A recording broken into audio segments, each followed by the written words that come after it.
Episode of 1980s Now, a weekly examination of the importance of 1980s pop culture and its influence today. Hey, everybody, my name is Will, and joining me, as always, are my friends and co-hosts, Kat and John. Hey, guys.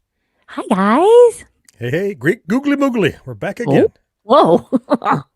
Great googly moogly. All right, that's a reference from somewhere. Let's think. Can you get there? It is. You're right. I can't I've think heard what it. that's from. I've heard it, No? certainly, yeah. Yeah. It's a cartoon. It was from Maggie and the Ferocious Beast. Oh. No. Huh. No. No? I couldn't have gotten What is there. that? What cartoon is that? Welcome to the show. Welcome to our first tangent, everyone. I thought you were going to say like the Flintstones, like your Right. scat dude. Or like Scooby-Doo that or was something. that was a deep cut from the B side. The B side of what? What's the A side of that? Powerpuff Girls, maybe. That's A side. Oh. Yeah, Hmm. that era. We're not in the right decade here. I think it's older than that even. I don't know. Maybe. Yeah. Hey, if you want more, inane nonsense like that, don't forget to check out John on his very own YouTube and podcast, Gen X Grown Up. Mhm. That's the whole show. Thank That's you. the whole. That's all it is. It's three dudes talking about things that the other two don't know. Bunch of nonsense. So, if you enjoy that, Hey, on this show though, we're gonna share the story of how a flawed filmmaker, an ancient astrologer, the IRS, the Hells Angels, Mick Jagger, and a motel with premium cable all conspired to help a musical prodigy complete one of the greatest albums of all time. What? hmm, Oh, sounds like a my. lot. And if you, yes, we're gonna start as soon as possible, Okay. just to make sure we finish on time. Yeah, and I think it's gonna play out like a little kind of highlights thing or something, or where see if you can find those things as the story progresses. I should have Okay. posted a list of those items for you to find. Okay. Oh, Hey, the before hidden that, hidden what's that? objects. Yeah, the hidden Yes. things. And okay, gotcha. Mhm. Exactly. Mhm, Hey, mhm. before we do any of that, though, we're going to review current news stories related to 1980s media, including a new live-action Popeye coming. John Hey, Mellencamp is pissed again. Again? Popeye is a hard impression to do, right? Isn't it? That's a hard one. It is. Ah, Yeah. ga. Oh my I take it gosh. back. Or it's hard and just you and Kat can just nail it like that. Yes, John Mellencamp is pissed again. We will tell you the top place to get abducted by aliens. Ooh, Hang on, John! John. You got to finish the show first. okay. Before you go driving anywhere, let's do this. Yeah. Is there an app for that? Can I just Yeah. abduct me from here like an Uber of outer space? I'll do that. Yeah, and we've got our first look at Michael Keaton as Beetlejuice in the upcoming sequel. Oh, And Mhm. Yeah. curious what I'm you ready. guys think. okay. Me too. Mhm, All right, hey, mhm. if you're ready, I'm ready. Kat, are you ready? I think I'm ready. Hmm. You think? I You think you're ready? I am. We're gonna I have to am. wait. I've There we decided go. I am ready. All right, then let's get started on 1980s news.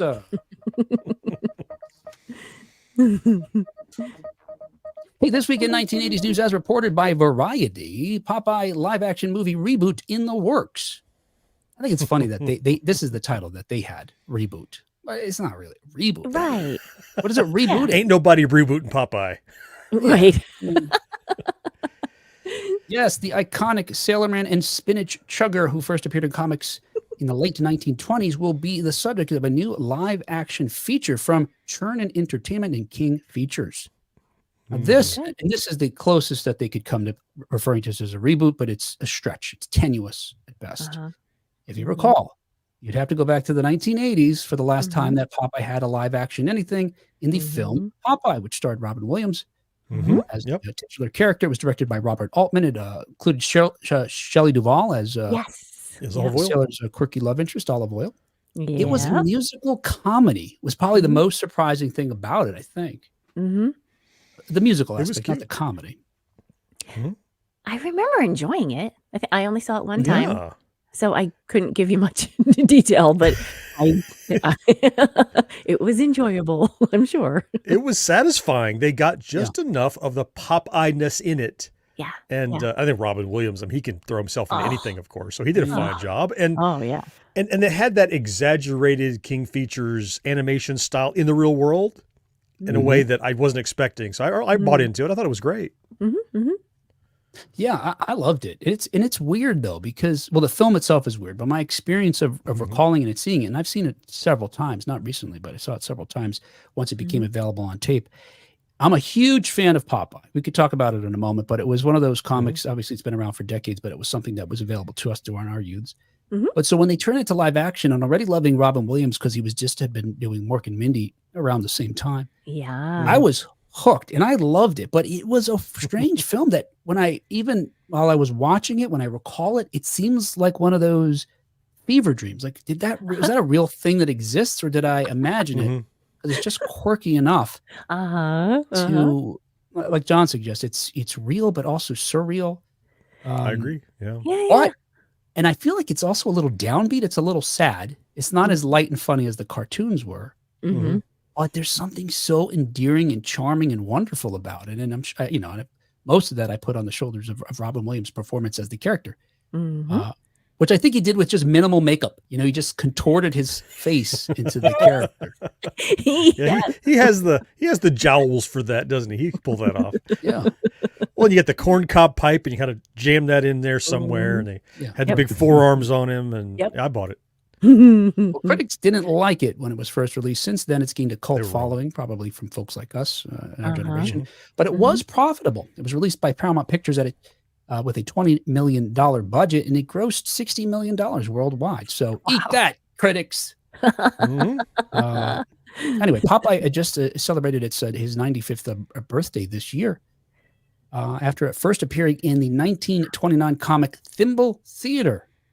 First, he was just like a sideline character. Yeah. This theater focused on the olive oil character. Like, it was olive oil. It was turkey, ham gravy, and castor oil was the family. And then one of the I know, right? I did not know this. And one of the comic strips, they hire a sailor to take them out to sea, and it's Popeye. He's such a hit, though, that they spin him off, and he winds up becoming the focus of the cartoon at some point going forward. Okay. But like I mentioned earlier, so they had, following the success of that, they made shorts for movie theaters, and they made cartoons for television. And my youngest recollection are watching the reruns of those that were created for earlier generations than us. But like I said, I loved it. And then in the late 1970s, we got for our own generation, the all new Popeye Hour, which was a CBS Saturday morning cartoon, an hour-long Hanna-Barbera show, which tried to retain the style of the comic strip, but at the time they had to wrestle with restrictions on violence. And that's tough for a guy who eats vegetables and then beats the shit out of people. Yes. It's his job. It's my job. CBS, literally what he does. Yeah. FCC. If we are ever to do a 1980s now adaptation of Thimble Theater, I would like to put my hat in the ring for ham gravy. That just sounds like a role I've just made for me. I don't know what the character is. I know nothing about the character, but I want to be ham gravy. That sounds great. You're definitely the hammiest among us, so that's yeah. And then we had the all new Popeye Hour, which also ran on CBS starting in September of 1981. It was cut back to a half hour, eventually became the Popeye and Olive Oil comedy show. Okay. And then it went off the air in September of 1983. Later in the decade, I don't really remember this except maybe vaguely, that in the 1987 we had a Popeye and Son, another Hanna-Barbera cartoon that this time focused on Popeye and Olive Oil as a family, raising their son Popeye Jr., who hates the taste of spinach and is a disappointment to his father. Garsk. Typical family foibles. That boy ain't right. But he does get him to eat it. He does eat it when he needs to, the Popeye Jr. The show only lasts 1 year. Just force feed him when it's required. Get over here. Like give him a cat medicine. He's got it in A peanut cat, butter. not cat. A cat. Oh, yeah. I was like, cat. I have to do that every day. I thought good. I saw a comment. What? I have No, to give it nothing cat good? medicine every day. Oh, okay. Yeah. Very I good. have to, I have to do what you're talking about every day. There's just saw a comment from Karen. Says, I always liked Wimpy. Me too. Oh, my yeah. gosh. I will gladly Mhm. pay you Tuesday for a hamburger today, guy. I loved Today. him. Yeah. Yep. Was it the idea of borrowing something from somebody and then not paying it back that appealed to you? Have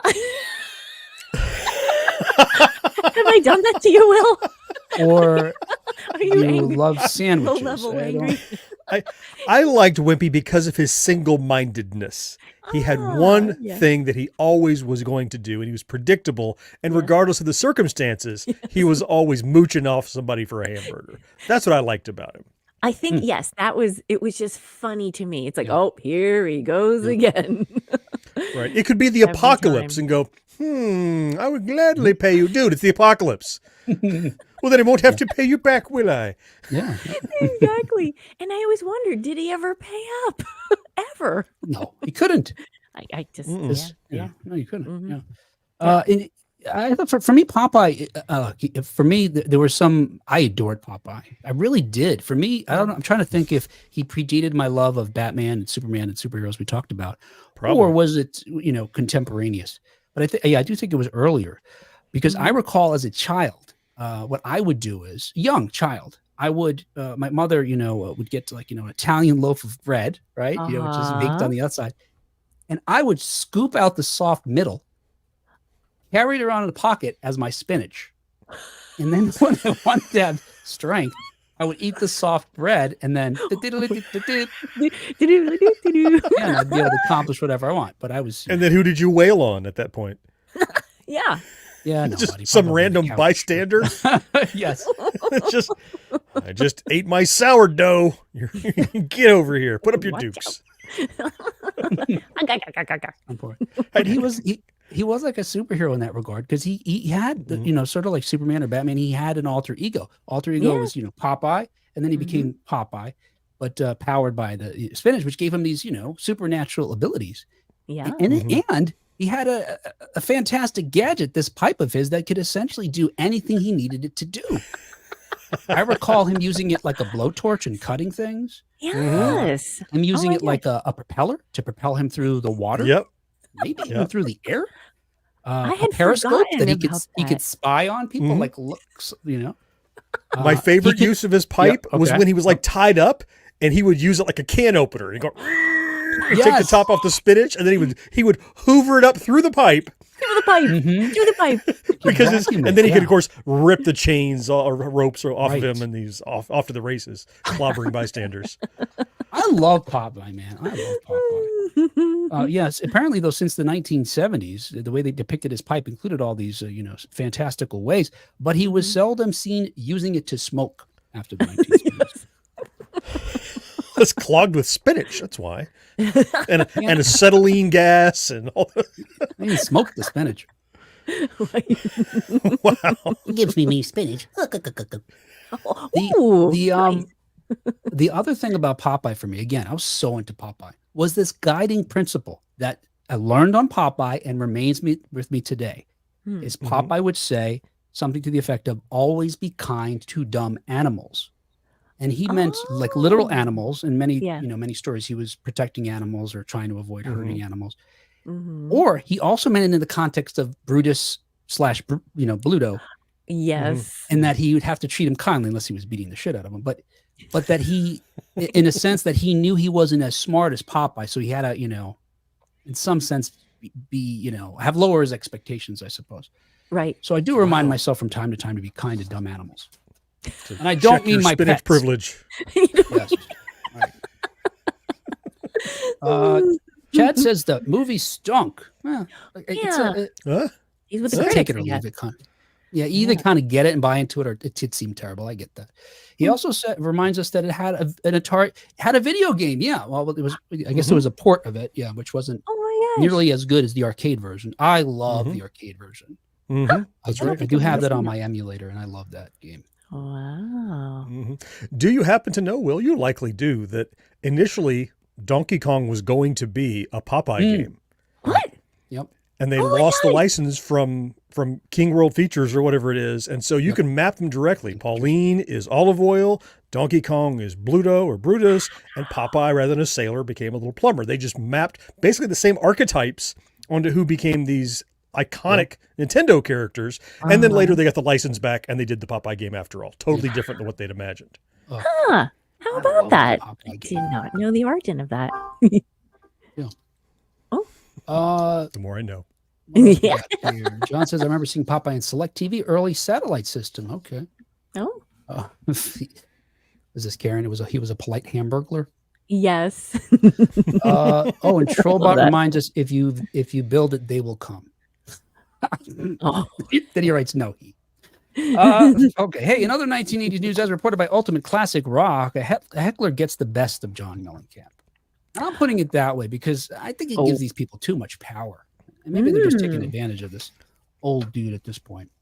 Anyway, John Mellencamp has once again reminded fans that he suffers no fools during his Sunday concert in Toledo, Ohio, threatening to end his set early after calling out a heckler. TikTok video shows Mellencamp telling a story before an unseen audience member shouts out to play the music. The heckler is met with a chorus of boos before Mellencamp responds saying, quote, what do you think I've been doing? Here's the thing, man. You don't know me. You don't fucking know me. Hey, Joe, find this guy and let me see him after the show. Now, I don't know who you are, but this John Mellencamp seems unhinged, and he's got like country strength, I think. I would not mess with that dude. No. I have some thoughts about this. Me too. Go for it, Kat. Okay, all right. This is obviously a running theme with him. Okay. And I feel like if it bothers him that much, I mean, it's not okay for people to heckle, okay? Like, fine. Except you kind of need to expect it. You're a performer and there's all kinds of people coming. So you don't really know what they're going to offer up. If it bothers you that much, maybe say something ahead of time. Like, if you heckle, you'll be removed or whatever. I don't know if that's a good idea, but I feel like him saying, I'm quitting early. You don't get any more songs. That's like the whole class being punished for the behavior of one student. And it just doesn't feel fair. You'll recall, Kat, that he's tried that in the past. The last time we talked about this, it was Really? during a Cleveland performance in May. He threatened to leave after an audience member shouted, play the fucking music. At that Right. performance, as in performances before, there were signs about the theater to keep quiet during the show. Okay. Now, they don't say you'll be ejected necessarily, but That's what I think it should say. You will be ejected if you call Yeah, I mean, out. Please be quiet. Uncle Gemelli. Talent scares easily. It's like at the zoo. He's this wild creature. Everybody very quiet around him. No flash photography. He spooks. So I have a clip here of John Mellencamp. I have a clip here of Mellencamp after he first corresponds with one heckler, only to then be sabotaged by another here. Tell you what I'm going to do. Since you've been so wonderful, I'm going to cut about 10 songs out of the show. Here we go. A little ditty about Jack Diane. Tonight is kings going up in Heartland. You know what?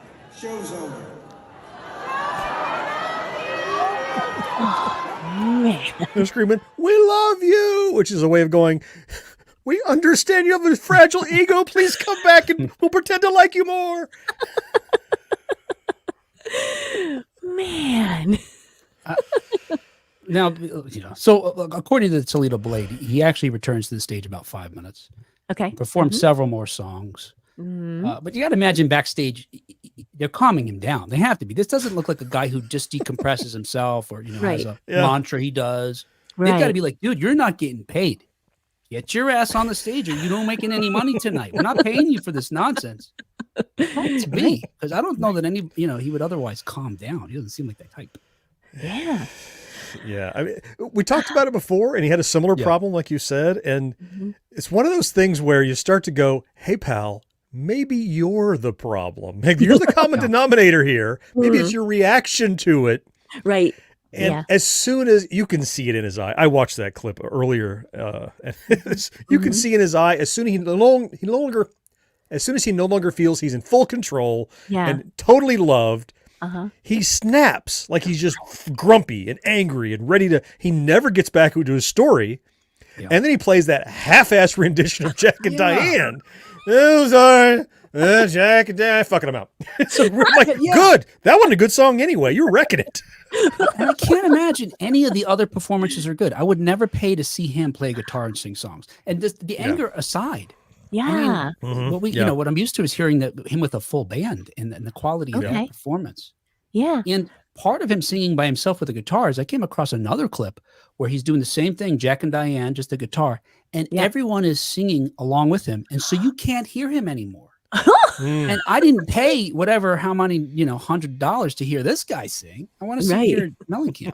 And in that Right. performance, he actually stopped singing too, because everybody's singing along, and they started singing the wrong words, and so he Oopsie. stopped. Did he stop singing or stop? Or did he stop He's totally? just stopped He singing just- and chastised okay. the audience. And just Oh, if they just keep They- playing and let them make up their own lyrics, fine. Well, Verse what 7.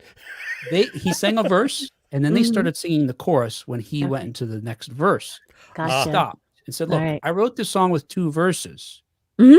and I wrote that song when I was 18 years old. I want to hear that second verse, so we're gonna sing the so I'm gonna sing the second verse." And people were laughing. He's like, "No, no, no, no."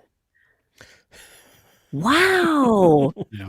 I feel like he needs to retire. Why is he still performing? You all paid good money for me to do whatever the hell I want, so shut up. Right. Yeah. I came I across a wouldn't- video. I wouldn't go Okay. because I don't want to risk the concert being cut in half or whatever. Yeah. Yeah, along those lines. I think if he was like, "Fuck it, I'm leaving. Show's over," and he left, I'd be all right, honey. Let's go. We took our chances. This asshole ain't coming back. I wanted to been there the 5 minutes to find out he came back. I mean, Right. whatever. I came across. I'll a go video- backstage with you. we'll have an attitude adjustment behind the curtain. I came across a video of Jacob Dylan, Bob Dylan's son, who had his own band and hit song in the 90s. Okay. Talking to a live audience just about 7 months ago, telling them that I don't know how this came up, but John Mellencamp came up, and he's talking to the audience. He says, "Do you like John Mellencamp? You do? Okay, well, just know that I don't. It's okay if you do, but I'm going to tell you right now, never open for him because he's an asshole. Oh my His god. band is lovely. The man is an asshole. Wow. So even to his, the other Okay. performers. Yes. Uh, Mhm. yeah, Troll agrees with you. He says he should retire. John says, "Get off John's lawn." Mhm. Karen Me, says, John, "You or didn't even get Mellencamp, John? Oh, is there an H? Let's find out. It was an H. There was an H. Okay. All right. Karen says he didn't even get to the best part of that song, "Sucking on a Chili Dog." There you go. Taste it free. All right. Hey, another 1980s news. According to comicbook.com, here's where you're most likely to get abducted by aliens. John, get a Oh. pen and paper out. Ready?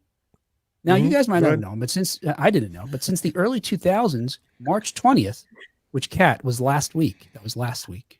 Oh, what? Say the March date 20th again. last I was week. looking at John with his phone. When I'm going to say March 20th, and we know it's now, today, because that's when we're recording Okay. for our live audience. Got it. But this show's going to air on the podcast next week. Mm-hmm. Mhm. So we like to give the Okay. illusion of sort of a timelessness Mm-hmm. Mm-hmm. to those episodes. I'm trying really hard. Okay. There we go. Mhm. Hey, since the early 2000s, You almost did it. since the early 2000s, I didn't know this. Since the early 2000s, March 20th has been celebrated as Alien Abduction Day.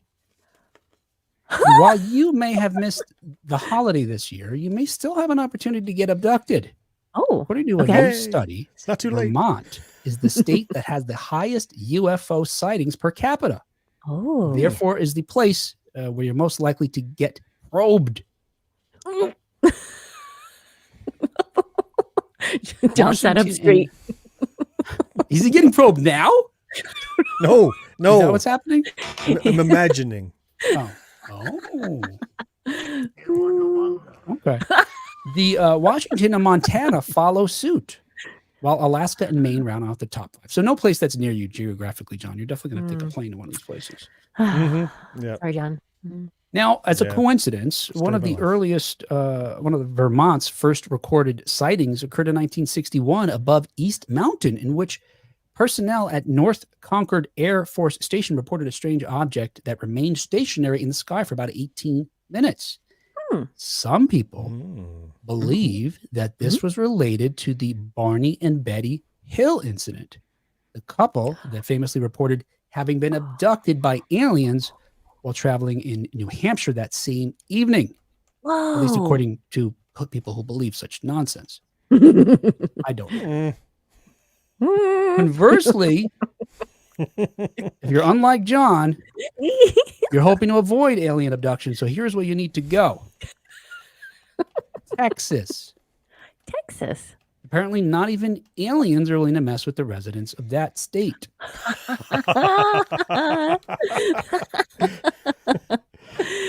Oh man. Down the side of Texas. The study was put together using data from the National UFO Reporting Center, which, in addition to the, or I should say, and in addition to the Lone Star State, they list Louisiana, Mississippi, Alabama, and Maryland with lower UFO sightings per capita. Mhm. Now, I thought this is, I didn't know it was an alien abduction day to begin with, but apparently the No folks idea. over at Hard Mountain Dew did, because they hosted a Mhm. 24/7 live stream where they attempted to convince aliens to abduct a stockpile of their alcoholic soda. What? Okay. Which, now, yeah, John. I love everything about this story. It starts with aliens, which is awesome, and abduction, which is fascinating. Barney and Betty Uh-huh. Hill story, intriguing. Plus, it's this new Baja Blast Zero Sugar Hard Mountain Dew. All of that is awesome. I'm waiting for that to hit the stores, and I don't know why aliens wouldn't want it, but if the aliens didn't take Well- it, I'll take it. I guess is the point. I think that's the thing, right? John? I mean, or I think that tells us something, right? Because if they had the advanced technology to get here, but they're like, I don't want that shit. And a lot of portrayals of aliens in popular media, they come to Earth saying, "Look, we have cures for cancer and all your diseases, and we can stop war." Mm. So they know if they should drink high fructose corn syrup or not, and they left that If they, garbage on the planet. that's right. Yeah. So And I can understand if they didn't Yeah. take the Zima, but I mean, this is Baja Blast flavor. wait a second. Have you seen Zima around in the last few years? Where did Oh. it Maybe go? they took it all. Maybe they Maybe. Oh, they took it all. That's why you can't get it. Aliens took it all. So Hard Mountain Dew built this pad essentially for the aliens to come and get their drink in a remote area of the Arizona desert. That's an alien abduction site near the home of one of the most witnessed and documented mass UFO sightings in modern history, the Phoenix Lights. It occurred in 1997. Okay. This thing that they built was, according to them, was specifically designed for easy UFO landing. Reportedly big enough to be seen from outer space, but it had lights. It had like alien-inspired graphics, which was probably swearing in some foreign tongue, and an easy-to-follow bullseye pointing to 100 Hard Mountain Dew Baja Blasts. Okay. That's exactly what extraterrestrial life wants. They want a strange representation of what you think they look like on a landing pad that has nothing to do with their landing gear, and giving away Hard Mountain Dew instead of probable candidates. Yeah. Right. And look, ET wanted Reese's Pieces. I mean, maybe 40 years later, people are going to get lingered up. Yeah.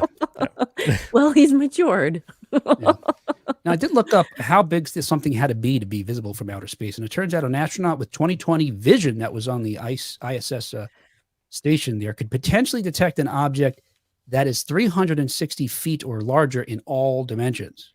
Okay. I don't know that was this big. I couldn't find measurements for this quote-unquote landing pad that they built. Yeah, what is that, like a football field and a half or a third or so, right? Something like Let's that. see. You got 100 yards. That's 300 feet. Yeah, you're right. Yeah. They didn't build that. No way. No. Yeah. And they said in all dimensions have to be tall too to have depth. Otherwise, Yeah, it gets like Right. they didn't build a Lost in football field cube. I'm sure. Yeah, 3 stories. Yeah, whatever it was. Right. 3 stories. Yeah. Brandon says, "What a fucked up marketing strategy by Mountain Dew." Yeah. Yeah. Yes. Yes. Karen says that reminds me of one of those traps you'd see in a cartoon. Yeah. Free bird seed. Oh, it's like Wile E. Coyote and Roadrunner. Yeah. Right. They're just smart. They're like, we're not falling for that. We know the old pick Yeah. up the free alcoholic beverage trick. Now, if you've listened to our show before, you know John's dying to get abducted.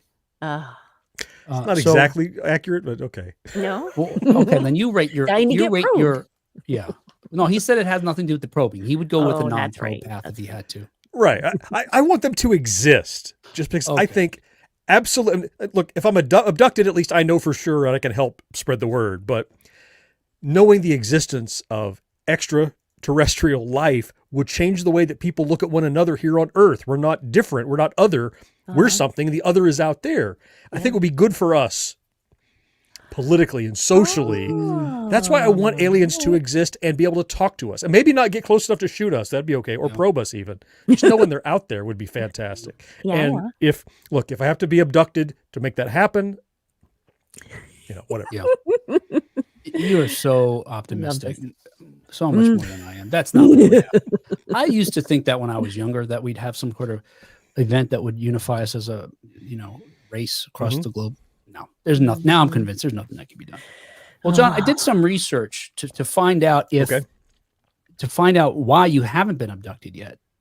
Oh. Me personally? Or Yes, you personally. okay, And all right. as a result, well, I guess I was going to. Well, okay. Well, I guess you don't necessarily need to be abducted, but I think we know why you haven't been. So, according to a 2012 Yahoo News article, there's 6 types of people aliens prefer to abduct. Oh, here we go. Oh boy. I don't know that you fall into. I'm any of being these categories. discriminated against by aliens, is what you're going to tell Yeah. me. Hey, if you either you guys or anybody in the chat, fall in this category, then hey, I'd love to know that. Sufferers of sleep paralysis. Oh. According to the University of California, they published a report showing that sleep paralysis is experienced by 30% of Americans, and of these, 5% report sleep paralysis experiences coupled with visual, tactile, and auditory hallucinations. These hallucinations occasionally morph into aliens. Wow. Yep. All right, now this is the second category, John, and I thought there's a chance you fit into this one. Okay. Fans of Buck Rogers. I mean, yeah, not super fan, but an appreciator. Yeah. Okay. Cornell. Maybe not Well, look, enough. they back He's all not these things enough up of with a fan. research. Sorry, Will. Oh, okay, maybe. Yeah, let's You see. need to be a bigger fan. A bit, that's what it Get is. abducted. You don't like them enough. Yeah, not enough That's Buck right. Rogers in you. Bitty, bitty, bitty. Cornell points to the perhaps most famous alien abduction occurring in September 1961, the one we just alluded to, the Betty and Barney Hill. Yeah. They underwent hypnosis and revealed that they were subjected to reproductive experimentation while aboard a spaceship.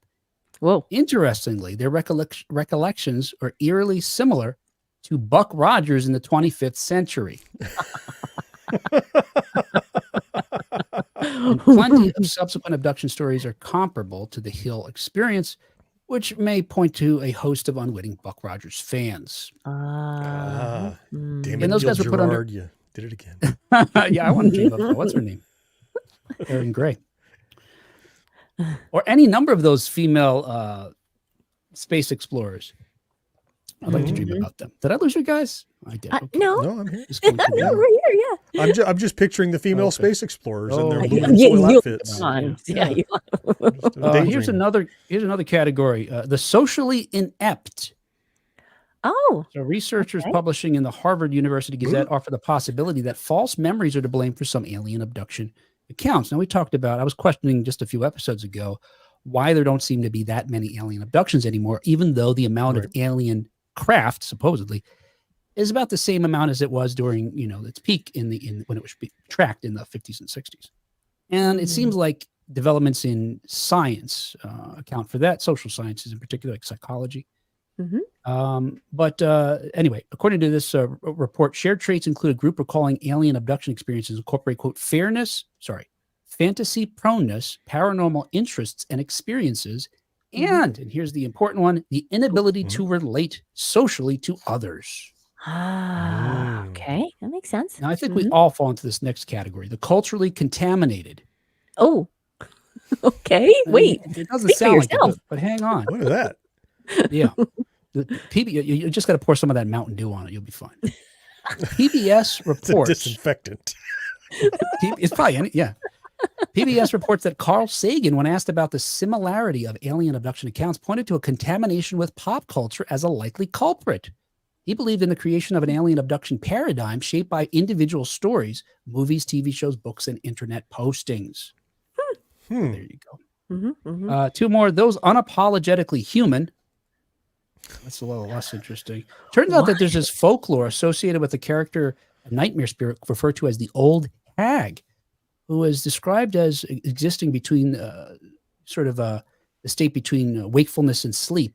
And she's someone who attacks you at night by sitting on your chest. That it's goes with the likely- sleep analysis. That's, Exactly. yeah. Scientists or I guess sociologists, historians believe that this is probably an early explanation for sleep paralysis, one that has now, changed from being accounted for in folklore by the Old Hag to now, gray aliens. Yes. And the final category of the six folks most likely to get abducted is eccentrics. The BBC describes Kirsan Ilyuzhinov as an eccentric millionaire, the president of the World Chess Federation, and a leader of a Buddhist region in Russia. Is it Whoa. the combination that makes him an eccentric? That's Wow. he's versatile if nothing else. Yeah. Yes. Wow. John, he claims that he was abducted by aliens who wanted to prove their existence. Oh, That'd be awesome. yeah. But I guess thinking about what you said earlier, John, about much like him, why you want to get abducted, it's interesting to note that these abductors have steered clear of the types of people who could put an end to discussions on this phenomenon once and for all. Oh, The credible. Somebody that you would actually believe. Yes. Yeah. I mean, all these categories you listed here, people would be like, come on, there's an explanation for this. John is too credible. He has too many people. Yeah. Like just That's my up with problem. Far too credible. all No, those we're running- followers and yeah. Mhm. We're running long. That's what here, incredible so- means. It's the lack of credibility. Incredible. That's what I am. Yeah. Mm. Thank you, John. Hey, Incredible. finally, another 1980s News Entertainment Weekly has a first look at the upcoming Beetlejuice sequel, and I've got a couple of photos I'll share to folks watching Okay. us here on Facebook and Yep. YouTube. Do it. After reprising Batman in last year's The Flash, Michael Keaton returns to another iconic role in Entertainment Weekly's exclusive first look. Of course, he's playing Beetlejuice in Beetlejuice. Uh-oh. Oh, The sequel to director Tim Burton's cult hit. yeah. Also returning are Winona Ryder and Catherine O'Hara, reprising their roles as the Dietzes, Lydia and Delia, while Wednesday star Jenna Ortega joins them as Lydia's daughter, Astrid. And Justin Theroux is playing some unknown character. It's a new character called Rory.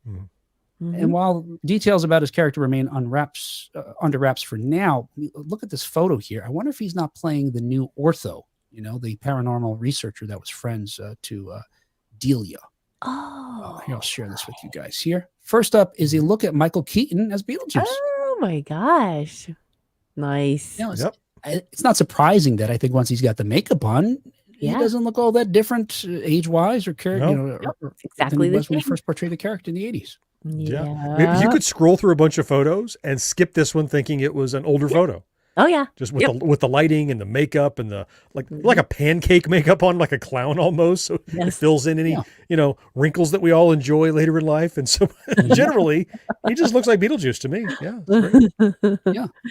Wow. In the yeah. next photo here, you see his castmates joining him there from left to right is Catherine O'Hara, Jenna Ortega, Winona Ryder, and Justin Theroux. You'll note, like I mentioned, he's got some style. He's got a sense of style. Justin Theroux's character, he's wearing all black. But I Yeah, think he has like a Ortho did. crucifix. Looks like on his Oh. pocket there, so maybe he's a exorcist of some kind of I don't know, contemporary And he hip has a- exorcist. comically and dramatically large like tissue he's holding onto, like a Yes. Handkerchief. Oh, and, yeah. handkerchief pocket square he pulled out. And he's It's Yeah, very almost like a What's that called Yeah. in the front? Like the Like an ascot? ascot or something. Yeah, yeah. Like It's he's very got Jerry Victorian, Seinfeld's yeah. puffy shirt under it. Yeah, very much so. Mhm, Yeah. mhm, I wonder if that's telling, isn't it? Probably. mhm. Anyway, the Still sequel, as Otho you in that, sure. yeah, possibly. The sequel picks up where the last one left off. This time, there's a death. All we know is that there's a death in a family that brings everybody together. That's the only thing that Burton will tell us. Okay. Could it be the death of Lydia's father, played by, I think, convicted pedophile Right. Jeffrey Jones? Yay. With Yikes. regard to that question, Burton says, quote, "We'll see," end quote. Mhm. One thing's for sure, though, Beetlejuice comes back into play, of course, and that's why we're going to see it, right? I mean, really. That's right. Yeah. Michael Turn- Kramer yeah. says it almost looks like a photo of The Cure. Yeah, or some new romantic band. group. Yeah. Yeah. Yeah. It'll be interesting to see. I mean, this second Beetlejuice is going to have to be a much different structurally assembled film, because the Okay. first one, like, you didn't even see Beetlejuice or know what or who he was until like halfway through the film. And you're going to start this one with full knowledge of how the afterlife works. And so Yeah. this is going to have to be a film not about discovering Beetlejuice, but now this is going to be about discovering a new facet of him, or a new thing he can do, or a new Right. entry point into the story, because it's no longer a film of discovering the afterlife as it was the first time around. Good point. Yeah. Right. Mhm. Yeah, I just do forget rewatched that. Beetlejuice like within the past week, so I could Yep. get ready for the new one. Yeah. There you Is go. that right? I Very good. did. What did you think? Did it hold up? Had you seen it? When's the last time you'd seen it prior to that? I had really honestly only seen it, I think, one time when it first came out, and it stuck with me. But I haven't seen it since then, and I loved it all Really? over again. Yeah. Mhm. Yep. It holds up. Yeah. When was the last time you saw it, Will? Recently? I think within the last, certainly within the last year. Okay.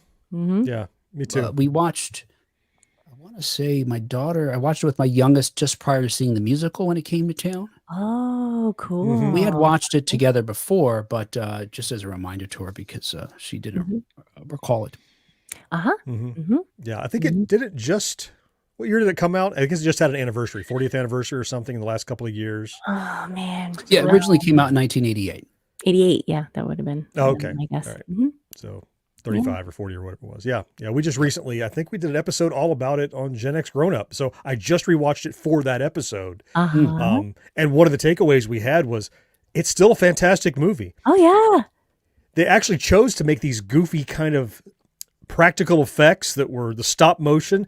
And so because they weren't trying to be realistic, they hold up incredibly well, all of those effects, because it's like, oh, that's just what the afterlife looks like. It's not bad CGI or bad stop motion. It's what that world is. And because it was its own thing, it holds up really, really well, I think.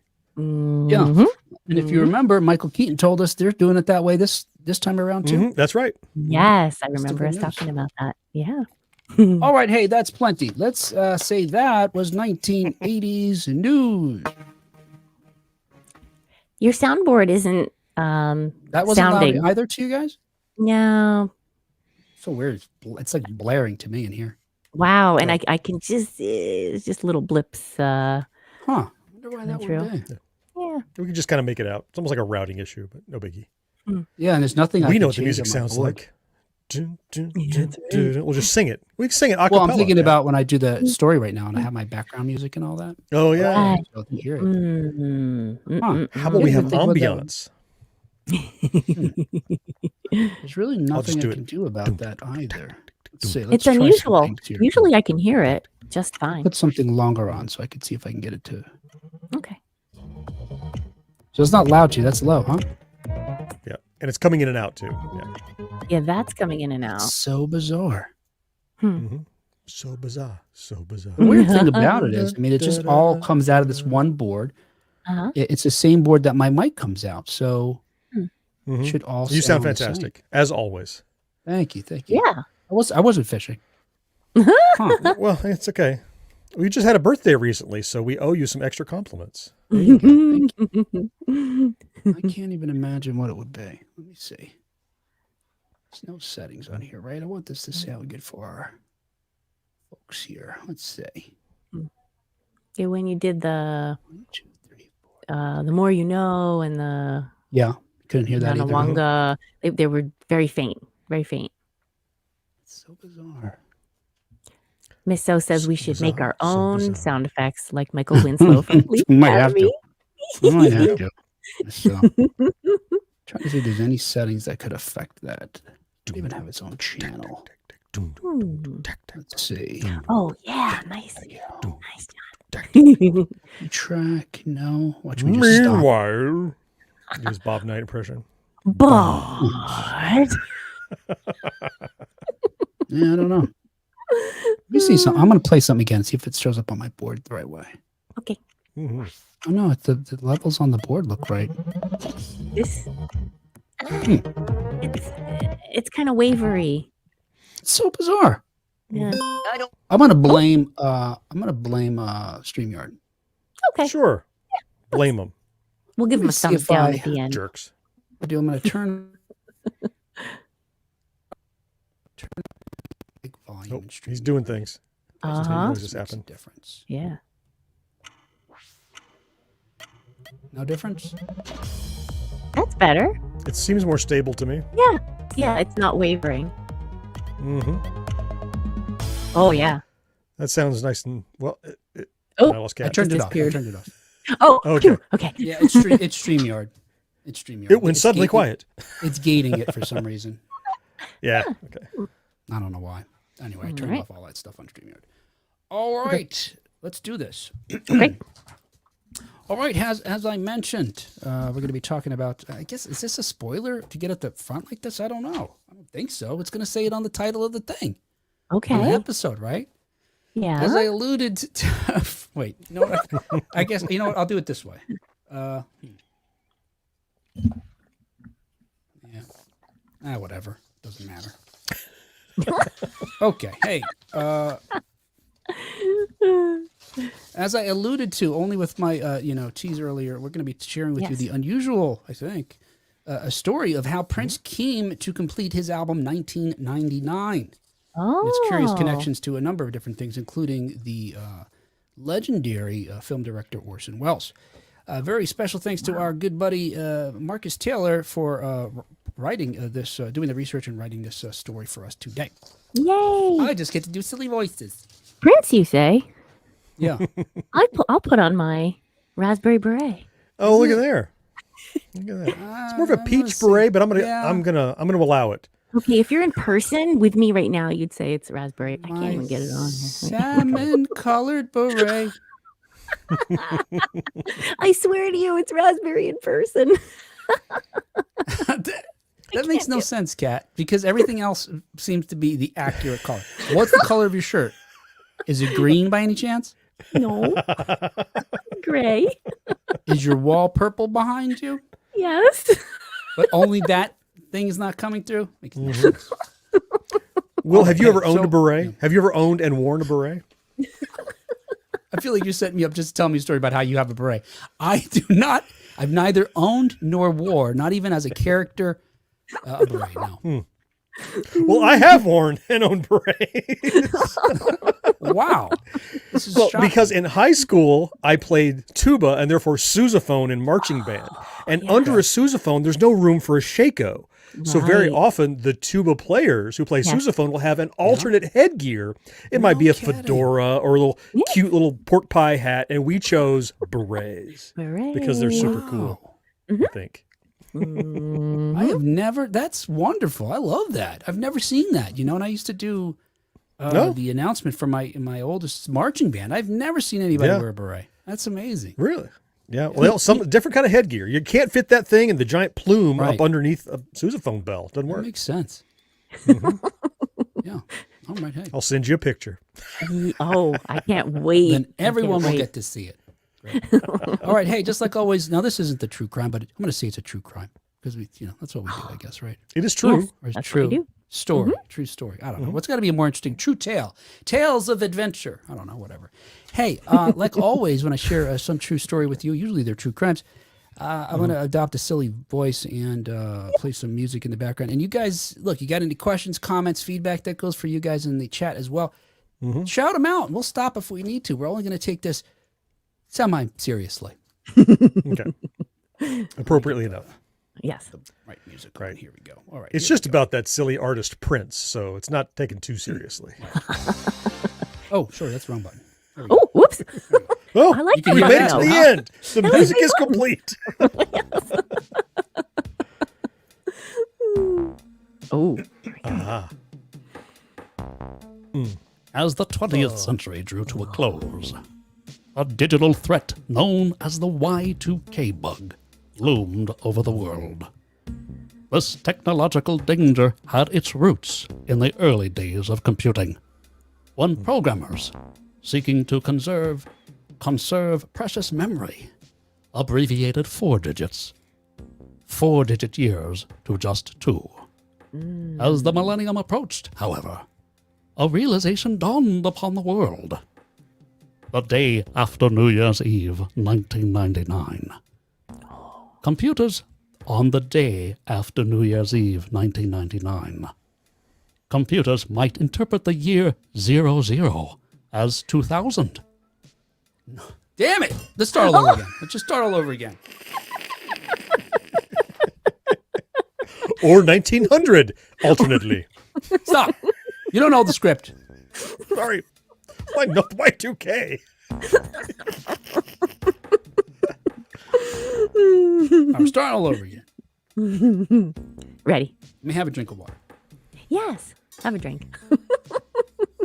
The music is so good, I'm having trouble focusing on you because I the gotta turn it vibe down. is legit. It's chill.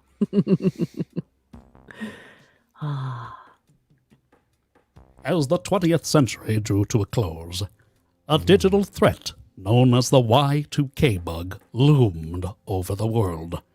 This technological danger had its roots in the early days of computing, when programmers, seeking to conserve precious memory, abbreviated 4-digit years to just 2. As the millennium approached, however, a realization dawned upon the world. The day after New Year's Eve, 1999, computers might interpret the year 00 not as 2000, but as 1900. As a result, havoc would undoubtedly reign.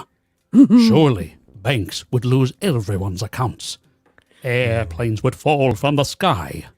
And the worst of it all, the world's nuclear arsenals, which were managed by computers, would undoubtedly fire off willy-nilly.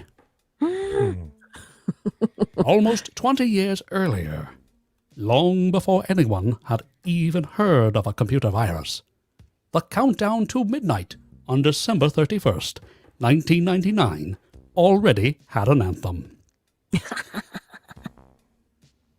2000, party over. Oops. Out of time.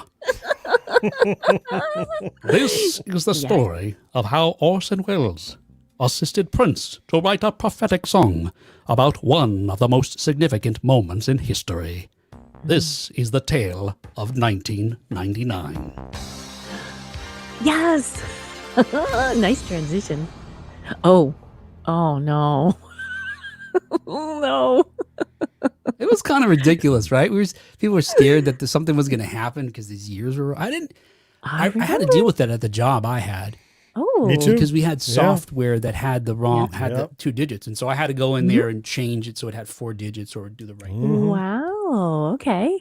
I don't know that I ever expected Mac machines to start spitting out money and cars to stop working. And stuff. Right.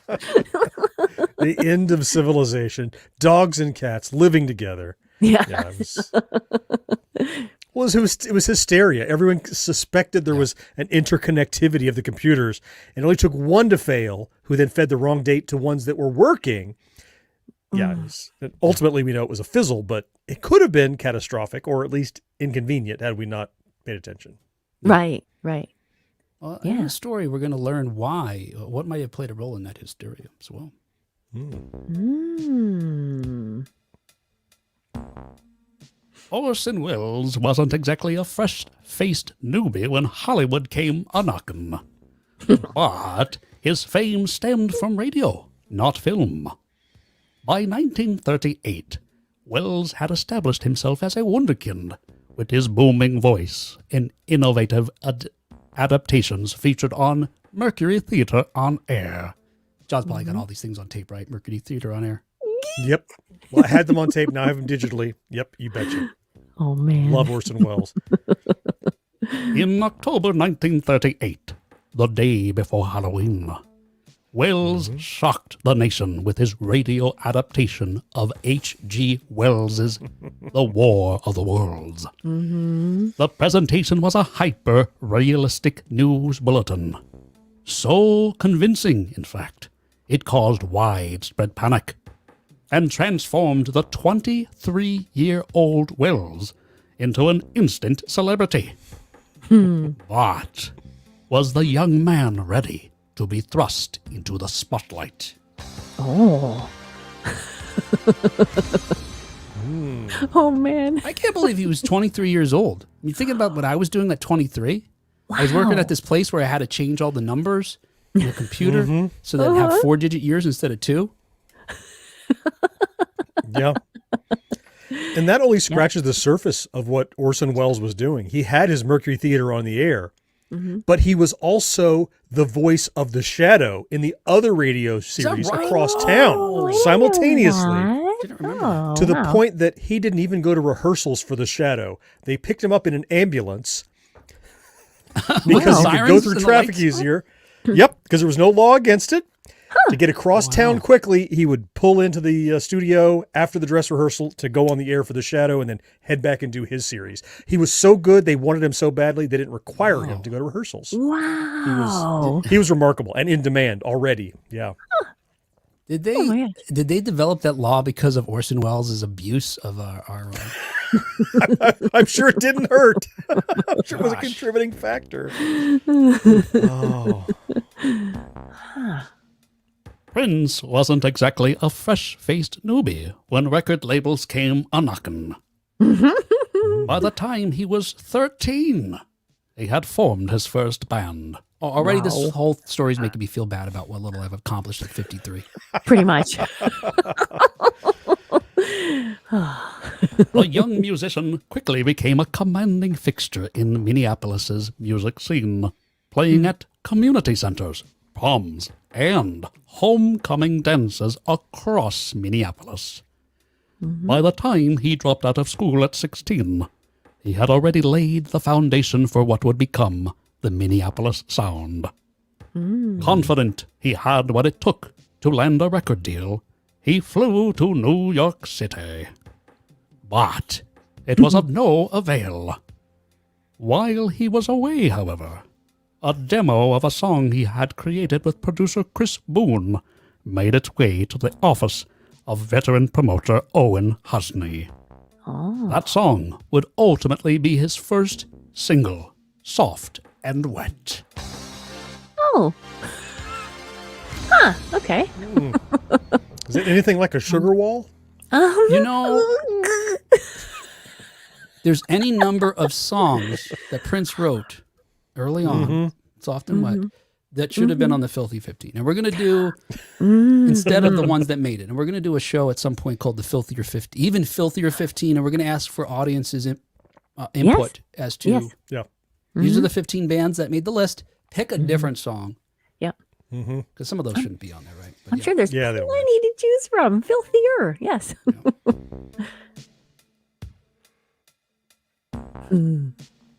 George J. Schaefer, head of RKO Pictures, saw an opportunity. He believed Wells's newly minted celebrity and talent for grabbing an audience's attention could translate to box office gold. Oh. I thought you were going to say he was a fresh-faced something or other that whose door was getting knocked Everything, on. everybody? I thought everything was going to Yeah. start with. Oh, I should have done that. That Fresh-faced would be newbies. great. Let's see. George J. Schaefer wasn't exactly a fresh-faced newbie when RKO Pictures came a-knocking. There we go. When he went a-knocking on Orson Welles' door. That's who was knocking. Despite Welles' lack of film experience, Schaefer relentlessly pursued him through 1939. Hollywood studios at the time were known for their tight control over filmmakers. RKO, however, was in a unique position, flush with cash and looking to make a name for themselves. This confluence of factors led to an unprecedented 3-film contract that gave Newbie Wells the freedom to develop his own projects, assemble his own team, and be granted the power every director sought. Final cut. Oh. Creepy. Who's the next newbie? These fresh-faced newbies keep coming through. Next. It's Hollywood. Everybody gets off a bus, right, looking to be a star. Yeah, yeah. Fresh-faced newbie. I'm going there next week. No, you're not. Okay. No, you're going to Vermont, right? For Why doesn't someone love me? One day. I was immediately struck that this was something different. Owen Husney recounted of Prince. I turned to Chris and I said, "So who's the band here?" And he said, "Well, Owen, it's not really a band." And I thought, oh no, is it a bunch of studio musicians? Because I don't really want to work with studio musicians. They can't tour. And he said, no, it's not a studio band. It's one kid. He just turned 18, and he's singing everything and playing all the instruments. wow. Yes. Yep. I got to keep pausing to take a breath. Yeah, go right ahead. Go right ahead. That voice is taxing. I know. Michael asks, was he wearing his gum pants? Yes. Who was wearing the gum pants? Maybe Prince. Maybe, Maybe, yeah. the other fresh-faced newbie. Fresh-faced and wearing his Inspiration. gum pants. His gum was also fresh and faced. Oh, It had the face of Yipes on it. The convicted Rippity criminal. delicious. Recognizing Prince's potential, Husney didn't hesitate. After signing a management deal, Husney set up meetings in Los Angeles with Warner Brothers, A&M, and Columbia. Within a week, all 3 labels were bidding for Prince. And within a month, less than 3 weeks after Prince's 19th birthday, Husney had negotiated the largest record deal for an untested artist in modern rock history. Like Wells before him, that contract included unprecedented artistic control for a first-time artist. wow. The end of this Justified. what did I say before? But was the young man ready to be thrust into the spotlight?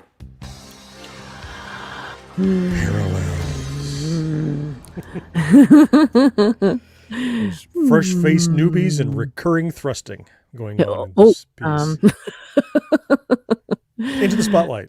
Into the Spotlights. I should say. Spotlights, lots of knocking, all kinds of parallels happening here. Will, you okay? It looks ponderous. I'm always so excited to do these We're so excited you're before doing we start this. recording. And then it sucks the life right out of him. I feel so terrible. I enjoy this form of torture for you. Yes, feed me your tears. RKO's gamble on Wells opened with very mixed results. Following 2 aborted attempts to get a project off the ground, Wells finally released Citizen Kane in 1941. It's all right. I couldn't get through 20 minutes of that movie. I think it's so boring. I don't think I've ever tried. I was like 18 or 19, and I thought, I'm interested in acting, and I'm going to watch all the top 100 AFI movies or whatever the list was at the time. Top 10 or top 20. This is up there, or was. I Yeah. couldn't get through it. It was so goddamn boring. Oh, You guys ever watched no. the entirety of that movie? I don't think I've ever tried watching it. Period. Yeah, I will say you're not wrong, but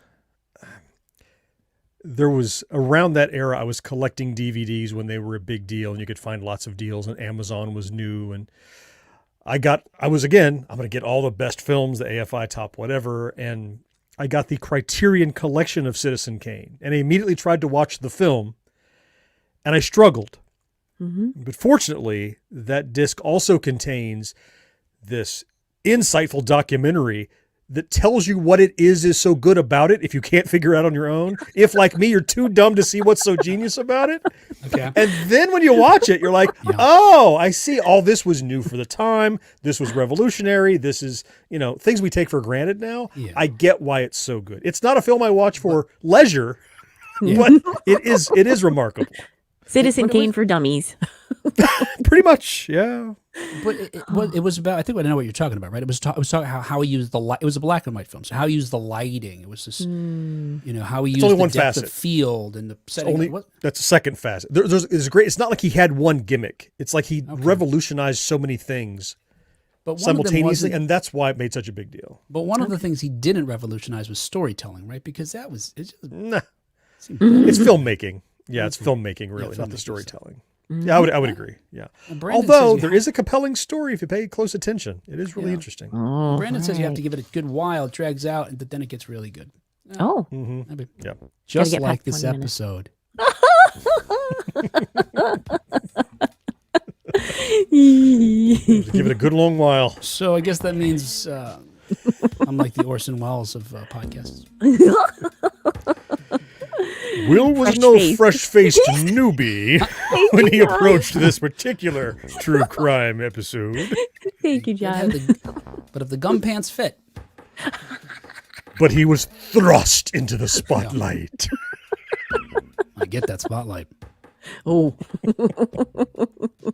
Wells' controversial choice to portray a character inspired by media magnate William Randolph Hearst led to significant backlash. Oh. The Hearst organization launched a campaign to undermine the film and Wells. Their efforts included blackmail, red baiting, and other things that began with a color and then a word. Oh. And right. they also pushed to have RKO destroy the film. Oh. Although the Hearst press banned mentions of Citizen Kane, their actions ironically heightened interest elsewhere. Critics loved it. Despite widespread critical praise, however, the film faced significant resistance. Theaters in key cities like New York and Los Angeles refused to screen it, cementing its status as both a landmark achievement and a historical financial flop. Wow. And probably because it was boring, right? I mean, there's often That's this my- disconnect between critics and audiences. And it goes both ways. The critics hate a Certainly. movie that the Yeah. masses love, the plebes Yeah. love, Yes. and this Yeah. in the opposite. Oh, well, it's your Oppenheimer, right? A phenomenal film, an Academy Award winning, multiple Academy Award winning film. We now know that you've neither watched nor intend to ever watch because it's not a feel good romp at all. Yeah. Right. Critically acclaimed. As I said, 3 hours long. I was bored midway through it, so I understand why people might have gone into Citizen Kane at the time and went, "Oh God, where's the cartoons?" They're waiting for action. They're waiting for something, Right. and they're maybe not ready for the groundbreaking landmark filmmaking Yeah. class that this film was. Couldn't care less about that. Yeah, they wanted to show me the Rocketeer, shoot a bad guy, get a Nazi. Right, we want to see that. So Mm-hmm. and that wasn't that. Nope. Warner Brothers' gamble on Prince paid off almost immediately. The prolific artist released an album a year, each with more critical, sales, and chart success than the last. Prince's first 4 albums laid the groundwork for his future stardom, showcasing his talent, but not achieving mainstream success on the charts. The first two, For You and Prince, barely cracked the Billboard Top 200, but they included singles that gained some traction on the R&B and dance charts. The next two, Dirty Mind and Controversy, continued to push boundaries while solidifying Prince's presence on those niche charts. Although Prince's first four albums established him as a rising talent, widespread mainstream recognition continued to elude him. Oh. I knew the word elude was coming. Oh. We just got to push through this. We just got to push through it. Dude, I'm Too with many you. punches. I'm This is so not. This with is not you. on Marcus. This is on me. So with you. Getting I exhausted. really thought you were going to make a great Prince joke there where you had Okay, we can red go back. What do you got? baiting, Yeah. blackmail, Okay. and raspberry bereting. I thought it was going to be a color and a thing. You said to put it right together, and it would have. Purple hate. And what a connection that would have been, but apparently not. Apparently that's not a thing you could do to someone. Salmon colored. Someone Salmon wanted to beret. smack the salmon, cut the fuchsia-colored beret off of his head. That's not purple, you idiot. Get that off your head. I don't even like to say that Not- color, Not you, cat. let alone hear you say it. That's magenta. Ugh. I go with that one. Oh, fuchsia. Ugh, fuchsia. You don't like saying fuchsia? No, don't say it. You shouldn't either. That's fascinating. I shouldn't It's like either. moist for him. Oh, It's, okay. I'll say moist all day. Moist, that's fine. Oh. With Citizen Kane having with Citizen Kane having with Citizen I just that was A little John's James face. Brown. Just cough up a lung. I thought it was a James Brown impression. That was bleh. I thought it was De Niro. Hooah! With Citizen Kane having run significantly over budget. One, it did not recoup at the box office. Wells's contract was negotiated. In the new terms, Wells lost his power, leaving studios to routinely meddle with his films. When Wells submitted his second movie, The Magnificent Ambersons, RKO cut more than 40 minutes and shot a completely new ending without Wells. Wow. Holy crap. What? Oh, that's When wrong. Wells learned his creation was butchered by the studio, he completely lost his shit. I get it. Yeah, we have a few notes. They didn't even give him notes. They just cut to changing it. Yeah. It's the In truth, however, Wells had left for South America before Ambersons was complete. Oh. Instead, he began shooting a semi-documentary that RKO would shut down after it, too, ran over budget. Wells and the executive who first came a-knockin' was shown the door. Oh, they're fresh faces. The door that was knocked on earlier. Callback. ooh. Ooh. Oh, I'm remixing. I didn't mean to. Phasing. hey, DJ. By the time Prince was scheduled to open for the Rolling Stones in October of 1981, he had built a loyal following. His distinct glam mashup of funk, R&B, and rock, however, was marketed primarily to black audiences and radio stations. So, his successes were mostly limited to the dance and R&B charts. Rolling Stones concerts had long been associated with violence, intolerance, and overall jackassery. Prince's first night opening for them at the Coliseum would be no different. Oh, boy. The mostly white audience, filled with Hell's Angels, was unimpressed by the colorful funk-laced tunes from a showman that didn't conform to their macho man ideals. So, Got it. almost immediately, they started hurling a barrage of fried chicken, bottles, and other objects. And then, The requisite wave of racist and homophobic slurs followed. Wow. Prince and his band were only able to fight through 4 songs before having to run for cover. Wow. Talk about thrust into the spotlight. That was one that he was not expecting. No. And an opportunity like that to open for such a big band and then to be mistreated by that band's audience. That's too bad. It never would have occurred to me that a Rolling Stones audience would be so aggressive or dismissive like that. I'd be more Wow. surprised if the Grateful Dead was aggressive. Like that Right. audience is like, dude, whatever. Yes, Just play they would- whatever. They'd be more They're fine. yes. Yeah, more mellow, perhaps. Huh. So interesting. Yes. Wouldn't have pegged up. Okay, very good. Why don't you do something? We have our Yes, Halloween stuck in- buddy back. He's stuck in character doing other things. The Yeah. door. The door. Yeah. We have Take a sip of water. It's like he's a method actor.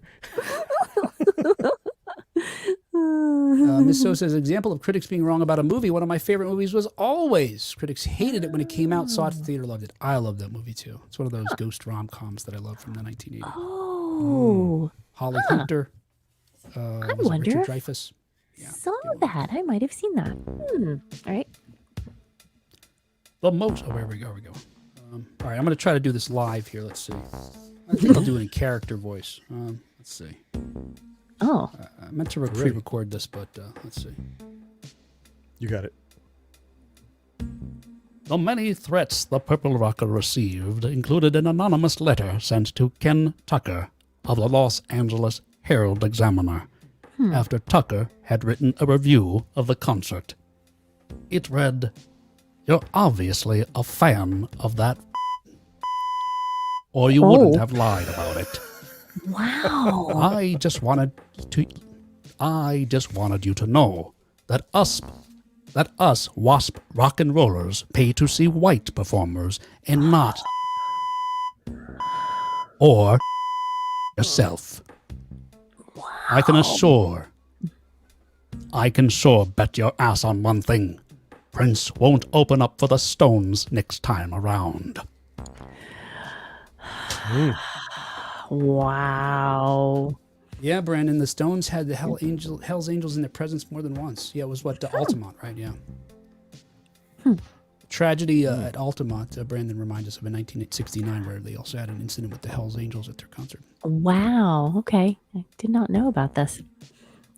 News to me. After Prince's disastrous performance with the Stones, however, Mick Jagger personally asked Prince to rejoin him at the next tour date 2 days later. Oh. Prince agreed, but unfortunately, the results were the same. Oh, Yikes. While shaken, instead of shrinking, Prince, and he was pretty small already, Yes. Prince headed back to what he did best, creating music. He'd come away from the incident even more determined to expand his audience so that he could headline his own arena shows.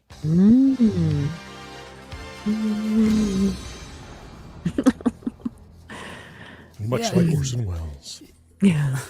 It is kind of strange, right? I'm sure Mick Jagger, it seems like, was trying to help someone who Sure. saw as talented. Yeah. So great for him. But it seems like it would have been easy to anticipate that the audience wouldn't have appreciated his kind of music because it was so different than the Stones. And like Brandon points out, by this time, we're familiar with the audiences that came to see the Mick Jagger at that time. Yeah. It is a mismatch. Yeah, I mean it's not like they're very similar at all, but I just feel so surprised at the amount of the rejection. But I guess I shouldn't be surprised. Well, large groups and mobs, a person isn't bad, but people together Oh, yeah. collectively will Yeah. feed on one another on their Yeah. basest instincts. And so Yep. I'm sure they fed into it. And if your guy next to you is doing it, now it's acceptable. Yeah. Yeah. so, fact. you Yep. know, rather than finding some acceptance, you're like, well, the general population says that's terrible, so I'm going to hate it too. Yeah. and Yeah. that Oh, happens in we the can moment. throw bottles? No. That's great. And fried chicken? I just bought a 12-piece bucket. Wait, let me eat the skin off, and then I'll lob it. Yes. A waste of Skin's food the and best alcohol. part. Yeah. Wow. In his 2006 book, Whatever Happens to Orson Welles. Sounds like a Where's Waldo kind of thing, but it's pretty easy to find Waldo, I bet. Or Carmen Sandiego book. Yes. Where in the world is Carmen Sandiego? In his book, Joseph McBride wrote, quote, "Unlike John Huston, who didn't balk at directing mediocre movies for hire in order to remain bankable, Wells was heroically unwilling to compromise as a director. But he was willing to do almost anything as an actor." End quote. Oh. By the 1970s, Wells, who had been living well beyond his means, was taking any job he could to get the IRS off his ass. Oops. His most famous pitches were for Paul Masson, that would famously, quote, "sell no wine before its time." It's time. Knowing that this kind of work was beneath a man of such talent, he was most often mocked. But Wells famously defended the work, saying, quote, "It's the most innocent form of whoring I know."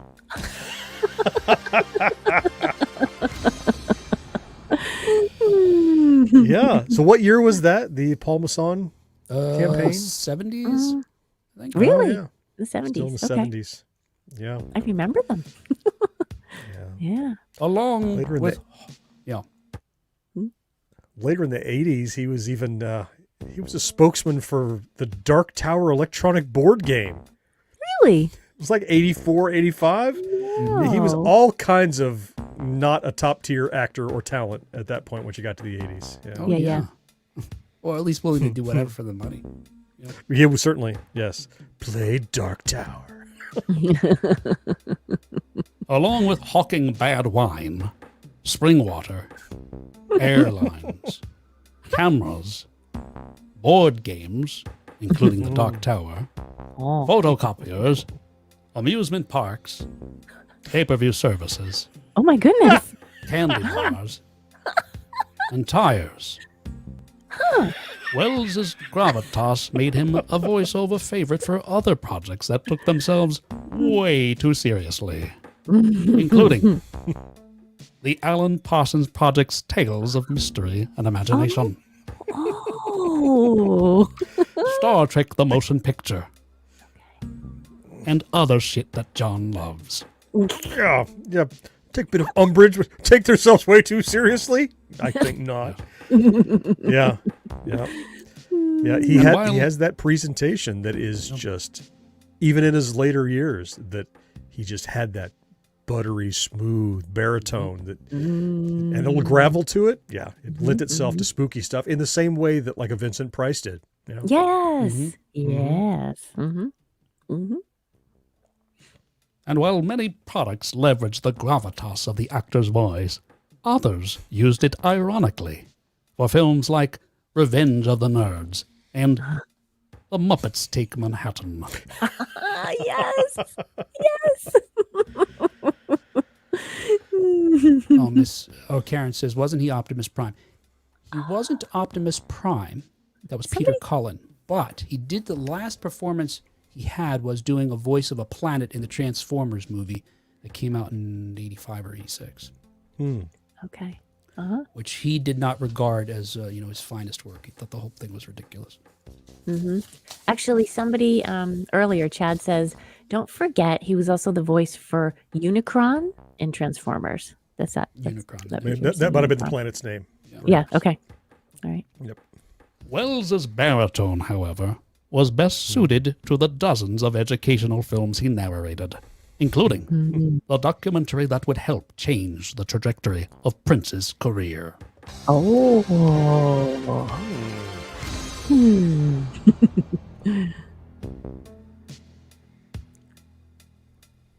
Following the Rolling Stones debacle, Prince was determined to build a following that would ensure he would never again be an opening act. He had his fill of bottles and fried chicken and all that Oh. Following the success of his early albums, Prince had enough money to experiment with his music. He acquired new drum machines and synthesizers to create a signature sound, one unlike anything that had been previously heard. One of those. His efforts culminated in a record that would showcase what was to come. It was a 2-disc. It was... It was a 2-disc. I realize I used the word twice here. I'll just say it. I'll fix it later. It was a 2-disc culmination of all the things Prince had been longing to do musically since that raw demo in Minneapolis. Oh. But while the LP contained a number of promising tracks, including the hit in waiting, Little Red Corvette, Oh. it was missing a song that pulled the album together. Yet, Prince couldn't have anticipated where inspiration for that missing track would come.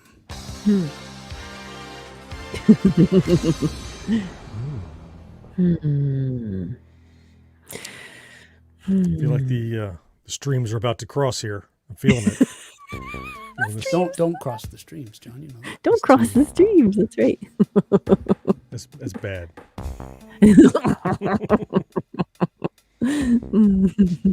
It was fall of 1981. While promoting the album Controversy in the South. That was probably his first mistake. Oh. Prince and his band, The Revolution, found themselves in need of overnight lodging. While they had been living the rock and roll life, one vice had eluded them. Premium cable. And so, tempted by the promise of free HBO, a significant perk at the time, they chose one particular motel for their stay. And while Prince was notoriously frugal, on this particular evening, he allowed each band member to have their own room. Ooh. Let's Splurge. The Orson Welles bed and breakfast. How can I help you? I don't remember. What does Orson Welles sound like? It sounded more like Shemp. I don't think that was Orson Welles. That's what. Despite their separation, as if predetermined, they were all drawn to the movie playing on the home box office. Oh. It was The Man Who Saw Tomorrow. As fortune would have it, of the many documentaries exploring the 16th century prophecies of Nostradamus, Here this it comes. I particular see the film- streams crossing. Here it comes. Oh, I This don't see it. particular film was narrated Go, go. by Orson Welles. Ah. I've seen it. It's about Nostradamus. Yes. Didn't it scare the shit out of you when you were a kid? Yes. It's crazy. Oh boy. Yes. Yeah. And so it came out in the 80s and then they redid it in the 90s. Okay. Yes. And I was scared again. Oh In no. the 90s, All over again.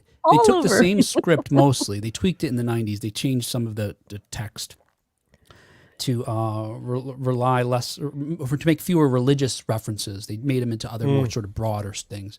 And Charlton Heston narrated it. Okay. And it was at that time that they shifted and made some of Nostradamus' prophecies about the Gulf War. And I was like, oh, we're screwed. We're screwed. Oh. Yeah. Mm-hmm. Yep. But even in the 80s, that Orson Welles' version, again, terrifying. And in part because of the guy's voice telling these stories about the ability of this person to foresee all these events throughout history, including some that were to come. Like the 1988 earthquake in Los Angeles. It seems Nostradamus predicted that. Wow. And as a result, at that time, sales of that or rentals of that tape of The Man Who Saw Tomorrow went up. So much so that some video stars started charging double, triple to rent that tape. Whoa. Because after the earthquake happened and the folks had said that Nostradamus had predicted it, they wanted to know what else he had, They were, Coming yeah. out. What else is coming? Yeah, Brandon says he saw it in the 90s and it scared him to death. Depressed me for a while until I realized it was bullshit. Oh, What is John got? A tricorder there? What is that, John? It's my phone. Oh, do you have He's got Nostradamus' predictions on your phone? Or that's the... I have the man who saw tomorrow on my phone. oh, that's the documentary. Oh, perfect. wow. That's right. All I know it right. well. All right. I'll have to check it out and get On the depressed again. ride to the concert hall the next day, the Revolution discussed the curious film, but not Prince. Oh. He was missing. Finally arriving at their destination, the band found the purple one already there waiting. Oh. In his hand, a cassette of a new song he was eager to share with his bandmates. Oh. Prince had also watched the documentary, and one of Nostradamus' visions, as relayed by the baritone-throated Orson Welles, had struck a chord. Literally. Yes. Literally. G minor. Drummer, Revolution drummer Bobby Z later reflected on the moment saying, quote, "There explains the difference between mere mortals and Prince," end quote. While the band had simply watched the documentary, it had inspired Prince to compose a new song overnight. Prince's new composition merged in apocalyptic prophecy, with a party counting down to doomsday. It was the missing piece. And as both the opening song and the title track of Prince's fledgling new album, it would ultimately propel Prince's shining star to the heavens. And in a turn even Nostradamus could not predict. Oh. The track not only became a hit upon its release in 1982, but would become an anthem for a critical moment decades later. Yes. That song, of course, was 1999. Yes. All right, there you go. I can't talk anymore. What? There's no more? Wow. And special thanks to Marcus Taylor for writing that. I thought that was brilliant. I love that story. Marcus had told me it a little while ago, and I was like, "Oh my gosh, it's amazing!" It is. You know, not only they and as align. Marcus was putting it together, he started discovering these parallels between these two artists' life before they even intersected. You know, in the 1980s. That was That is so cool. All interesting the fresh face knocking parallels. yeah. Yeah. Yeah. There's a lot of knocking. Controls and not controls. And yeah. Wow. Well, I had a really cool opportunity some years ago to visit the site where Orson Welles' Martians landed. Oh. What does that mean? In the story of War of the Worlds, Yeah. it was like, warning, they're landing on. in this They're area. landing in Trenton, New Jersey Oh. is the location that the aliens land. Seriously. I'm not Kat making and it I are up. like, we've been to Trenton so many times, John. Yeah. I don't need to go there's back. there's a little fake town called Grover's Mill that has now become a little neighborhood in West Windsor in Mercer County. And effectively, that's where they have triangulated is most likely the place that he was referring to. And it's now a big open field where you can go and play soccer or whatever, but it's the landing site of the Martians. And there are like permanent 6-foot monuments telling the story of that night when he did the radio show. And Wow. yeah. And every little town in what is now the Grover's Mill neighborhood, they all have Martian stuff on them. You know, Oh, alien coffee, Martian bagels, whatever. Everyone in that town has picked up on that thing just from that War of the Worlds broadcast that put them effectively on the map. And you can go around and see people were petrified. The aliens rose up on these giant legs. People were out there shooting water towers because they thought through the trees that was one of the aliens. Oh my and you gosh. can still go to those places. Yeah, it's fascinating. That is so cool. it's interesting because, you know, like you said, that people think there's aliens in the trees, so they're firing at the. It makes me think about these current sightings, you know, where folks are having these videos on TikTok and other streaming services. They're all shitty videos. We all have 4K cameras that we're carrying all the time. For some reason, all these videos are low res. Yeah. But it does make it seem like maybe, you know, it's accounted for in the way you're suggesting, where it's, you know, once you have this sort of paranoia or fear in you, you see what you want to see, or what you're afraid to see, maybe in some Yeah. instances. Well, you can't blame. Effectively, the radio told them what was happening. They just had to walk outside and see something close to it and go, "Oh shit, there it is." They didn't have to make anything up. It was effectively in their brain, in their imagination, thanks to the effectiveness of that Mercury Theater broadcast. Yeah. But if John had been listening live at the time, he would have been like, yes! I'd have driven down there. Yeah. Take me. Probe been me, and first I will to get tell hit by everyone the you heat ray. exist. Yes, I'm Let's work credible. out a deal. I'm credible. No, they don't want to be credible, Cat. I know. love Buck Rogers. And the I'm old socially pad. awkward. Take me. This guy's a little too socially awkward, right? Pass. Hard pass. Too socially awkward for the aliens. Makes me very uncomfortable. Bleep blorp. Miss So says, all I remember was everyone freaking out about updating our computers for Y2K. Yeah. Yeah. And Karen says the yellow Best Buy stickers marking product says Y2K compatible. Oh yeah, I forgot about that. Compliant. Y2K compliant, okay. compliant, they would say. Okay. Yeah, you'll be okay. Yep. Oh, You could take it into Best Buy. The Geek Squad would check it out for you and see if charge you X amount of dollars. $99 for a Y2K test. Oh and my amounted goodness. to nothing.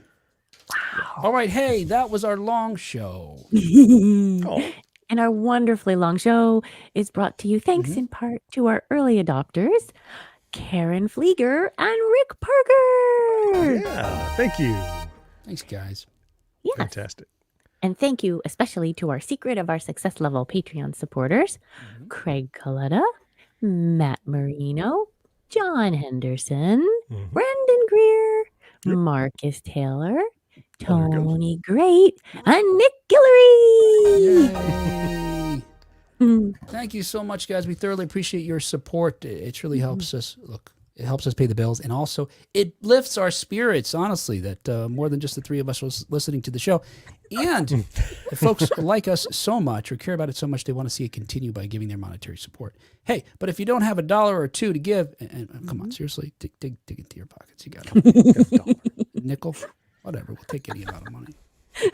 And to get it to us, you can go to patreon.com or you can go to our website, 1980s Now, to find out how. But hey, just send us a comment or an email. And here's one here from George. George writes, caught up on a few only. I'm burnt out. I'm burnt out. Words are now floating around on the page. Caught up on a few only 1980s Now episodes this weekend. I'm in the Christmas season. All right, so George is a little behind. In one episode during the news, you guys briefly discussed jukebox musicals. Oh, yeah, I remember doing that. Mhm. Yeah. Yep. And who has a catalog strong enough to support one? Okay, we tossed out our ideas. Yeah. Yes. It's because Huey Lewis is the latest to have one coming out on Broadway soon. Now it's preview starting at the end of March. George writes, thanks for name checking Bruce, which I was yelling at my phone. No, he has since been yelling at my phone about how we didn't mention Billy Joel. I mentioned Billy Joel. You did? Oh, Yes, I guess he mentioned that missed Billy it. Joel already had one. It's called Moving Out. Right. Oh, I guess he missed that. He must not have been listening carefully enough. I didn't see Maybe it. I did it. Maybe I did it on the episode after. And then he- Maybe. All right. All right, hey guys, thank you so much for hanging out with us. And learning Yeah. about this interesting story. Again, it's fascinating to me. Hope you enjoyed It's so it as well. cool. I love it. We will be back again real soon, next week, in fact, and we will talk to you then on 1980s Now. Until then. We'll sell no wine before it's time. Yes. All right, cool. Thanks, guys. Yes. I'm sorry it ran a little long.